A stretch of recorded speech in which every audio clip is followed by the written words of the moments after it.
दोस्तों नमस्ते। आपने धुरंधर फिल्म तो देखी होगी, धुरंधर 1 और धुरंधर 2। ये फिल्म का एक वैशिष्ट्य ऐसा है कि इस फिल्म को फिल्माया गया एक ही बार। इतनी लंबी चली कि 2 करने पड़े। इसके डायरेक्टर निर्देशक को इतना फायदा हुआ कि पैसे दिए कलाकारों के एक फिल्म के और चली 2-2 फिल्में। ऐसी सुपर डुपर चली कि बस उन्होंने लगभग 1000 करोड़ के रुपए आसपास तो लोग पैसे कमाए ही होंगे।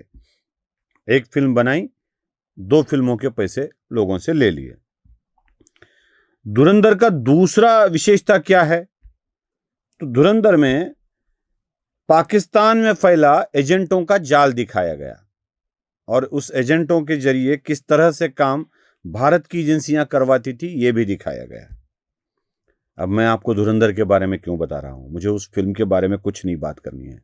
बस उस फिल्म को लेकर मुझे राजनीति में भी ऐसे धुरंधर कैसे होते हैं जो अपने एजेंटों का जाल बिछाते हैं ये बताना है। कहानी एक, लंबी चलने वाली फिल्म और लंबी चलने वाले फिल्म में बहुत सारा फायदा। यही चीज बिल्कुल राजनीति में होती है। कैसे? देख लीजिए। अब धुरंधर कौन है ये आपको तय करना है। इसका धुरंधर कौन है उसमें तो दिखाया गया था कि धुरंधर कौन है। भारत के सिक्योरिटी एडवाइजर अजीत डोवाल को धुरंधर दिखाया गया था, बाकी सारे लोग दिखाई दे रहे थे। यहां धुरंधर कौन है ये आपको तय करना है। ये मैं नहीं बताऊंगा, आपको पता चल ही जाएगा कौन धुरंधर, कौन किस तरह से काम करता है। मैं शुरुआत करता हूं भारत की राजनीति से। अब धुरंधर में एक विशेष बात आपको दिखेगी। जब उसको हमजा को छोड़ दिया जाता है और वह उसको एयरपोर्ट के नज़दीक एक जगह छोड़ दिया जाता है तो कार में एक आदमी आता है और वह उसे उठाकर प्लेन में बिठा देता है। बच्चा है मेरा वाला, हाँ, वही आदमी बिठा देता है। और तब सबको पता चलता है कि पाकिस्तान की राजनीति में मंत्री के तौर पर जिसे बिठाया गया है वही असली एजेंट है, वही एक एजेंट है। वैसे सबसे पहले मेन एजेंट की बात मैं करूंगा और फिर बाकी एजेंट्स आपको बता दूंगा। हर बार भारतीय जनता पार्टी चुनाव जीतती है, इसका कारण क्या है? उधर भारत को जीत मिलती है, उसका कारण हर जगह एजेंट बिठाए हुए हैं। हर बार चुनाव जीतने का कारण क्या है? इसका कारण असली यह है कि सबसे बड़े भारतीय जनता पार्टी के स्टार प्रचारक जो कांग्रेस में प्रमुख पद पर बैठे हैं वो राहुल गांधी।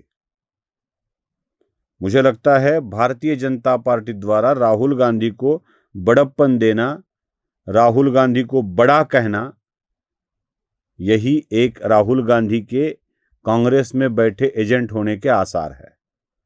इस तरह से बचकाना, समझ में न आने वाली बातें, घूम फिर कर किए जाने वाली बातें, वही आरोप हर जगह जाकर करना, ये वही एजेंट होने का प्रमाण ही है। राहुल गांधी एक बात हमेशा बोलते हैं कि मैं, अगर वो आसाम में चुनाव रैली करने गए तो वहां बोलते हैं दुनिया का सबसे करप्ट मुख्यमंत्री आसाम का मुख्यमंत्री है। वही बात तेलंगाना में, वही बात कर्नाटक में, वही बात हर जगह। मैं झूठ नहीं बोल रहा हूं। राहुल गांधी जिस तरह से अपने आप के ऊपर हंसी उड़ाते हैं ना, जरा सुन लीजिए उन्हीं के मुख से। अब इधर आपके मिनी नरेंद्र मोदी बैठे हुए हैं, असम के चीफ मिनिस्टर, जो हिंदुस्तान के सबसे भ्रष्ट करप्ट चीफ मिनिस्टर हैं। पूरी दुनिया जानती है, आप भी जानते हो। देखा, अब है ना एजेंट। ये हर जगह वही बात करेंगे जो लोगों के गले नहीं उतरेगी। यह बात सुनने के बाद लगता है कि राहुल गांधी का जन्म ही कांग्रेस का पराभव करने के लिए और भारतीय जनता पार्टी को जीत दिलाने के लिए हुआ है। मैं सच बोलूं, भारतीय जनता पार्टी अपने दम पे कम जीतती है, राहुल गांधी के भाषण पर ज्यादा जीतती है। और यही एजेंट अपने अपने एजेंट जगह जगह पर डाल देता है। अब जरा मैं जो कुछ कह रहा हूं ठीक से सुन लीजिएगा। जरा देखिए, महाराष्ट्र में सत्ता परिवर्तन हुआ। इस सत्ता परिवर्तन को करने में और महाराष्ट्र की विधानसभा में भारतीय जनता पार्टी का संख्या बल बहुत है और इनकी हार हुई है, यह दिखाने वाली व्यक्ति थी विधानसभा का अध्यक्ष। विधानसभा के अध्यक्ष का ही फैसला महत्वपूर्ण होता है जब सरकार बननी, बिगड़नी या बहुमत का निर्णय लेना हो तो। उस जगह कांग्रेस ने अपना व्यक्ति बिठा दिया था, नाना पटोले। अचानक मिर्गी का दौरा जैसे आता है वैसे नाना पटोले को एक दौरा आया।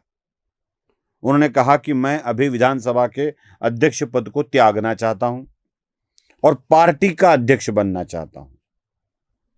नाना पटोले ने एक दिन अचानक, one fine day, Rahul Gandhi की तरह सुबह उठे, इस्तीफा दे दिया, निकल पड़े बाहर, पार्टी के अध्यक्ष बने।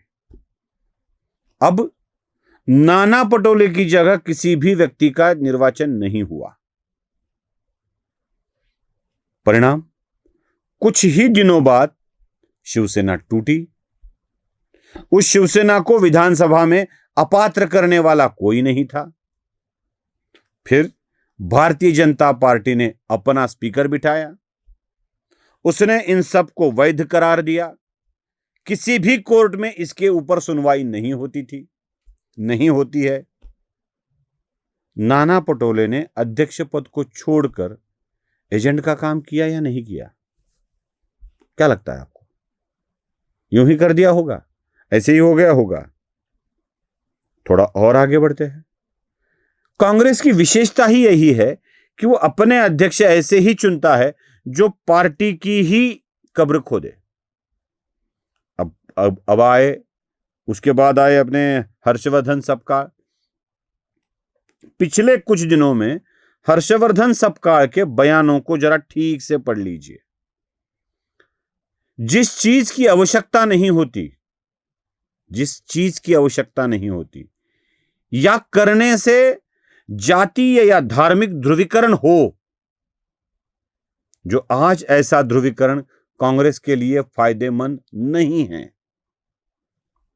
कोई भी, चाहे हिंदू मुस्लिम ध्रुवीकरण करो या ओबीसी एससी एसटी वाला ध्रुवीकरण करो, यह कांग्रेस के पक्ष में आज नहीं है।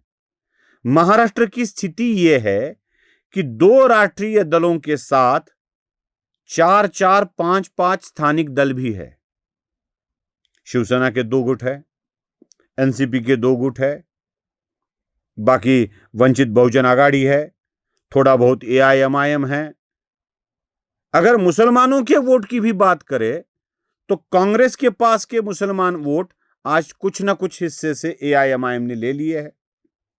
दलित वोटों की बात करें तो दलित पार्टियों में वो वोट बट चुके हैं। ऐसे में ध्रुवीकरण वाली बातें किसी का पक्ष लेकर या न लेकर अगर कांग्रेस पार्टी का स्थानीय अध्यक्ष बोलता है तो किसे फटका बैठेगा? कांग्रेस को ही बैठेगा। और वही बात लगातार हर्षवर्धन सपकाळ करते आए हैं। महाराष्ट्र में गंदी बात बोलकर चुनाव में वोट मांगने वाले बहुत सारे नेता हैं। गाली गलौज करना, किसी को गंदा कहना, अच्छी भाषा का प्रयोग न करना, ऐसे बहुत सारे नेता हैं। कुछ दिन के लिए आते हैं, थोड़ी देर चमक दिखाते हैं, चमक कम हो जाती है, निकल जाते हैं। हर्षवर्धन सपकाळ जैसे व्यक्ति को, जो किसी के ज्यादा परिचित भी नहीं थे, ऐसे व्यक्ति को राहुल गांधी ने अध्यक्ष पद पर बिठा दिया और हर्षवर्धन सपकाळ नाना पटोले की तरह कुल्हाड़ी लेके अपने ही पैरों पर अपनी ही पार्टी के ऊपर मारने लगे। शेख चिल्ली की कहानी सुनी है ना आपने? जिस टहनी पर बैठता है उसी टहनी को विरुद्ध दिशा से तोड़ता है ताकि यह भी गिर जाए। हर्षवर्धन सपकाळ यही कर रहे हैं। सारे उनको बयानों को याद करके देखो। जिस चीज पर बोलना नहीं होता है, जिस चीज पर बोलने से ज्यादा जाति या धार्मिक ध्रुवीकरण हो, उसी चीज पर हर्षवर्धन सपकाळ बार बार बोलते हैं। इसका फायदा किसको मिलता है? कांग्रेस पार्टी को नहीं मिलता है। होता है तो नुकसान ही होता है। ऊपर से लेके नीचे तक कांग्रेस पार्टी में हमजा बिठा दिए गए हो तो होगा क्या? बस राहुल गांधी ने कह दिया बच्चा है मेरा, अपना आदमी है, तो बच्चा है मेरा कहकर हर्षवर्धन सबका चलने लगे। राहुल गांधी भी वही कर रहे हैं, राहुल गांधी के इर्द गिर्द के नेता भी वही कर रहे हैं। जिनको पार्टी में महत्व देना चाहिए, जिनको पार्टी में अच्छा करना चाहिए, उनको कर दिया है साइडलाइन, और ऐसे बोल भांड नेता को आगे किया जा रहा है जो बस अपनी बातों से कांग्रेस का पेड़ काटते चले जा रहे हैं। नमस्ते। स्वधर्म जागृतीचा विधायक बुरुज, NLighter News।